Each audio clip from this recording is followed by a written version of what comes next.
Isinailalim na sa state of calamity ang syudad ng Bais sa Negros Oriental, kasunod na nangyaring wastewater spill sa kanilang karagatan. Kamakailan napaulat ang fish kill sa Bais City matapos umanong tumagas sa karagatan ang kemikal mula sa isang planta doon.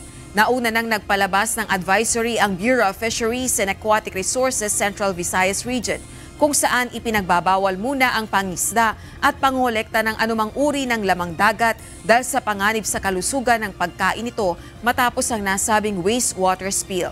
At dahil maraming mga residente sa lugar ang apektado ang kabuhayan at pinagkukuhanan ng pagkain, pinagkalooban na ang mga ito ng relief goods. Kahapon ay nagsagawa na ng water testing sa Bais City ang mga kawani ng LGU at DNR Tanyon Strait upang suriin ang kalidad ng tubig sa dagat.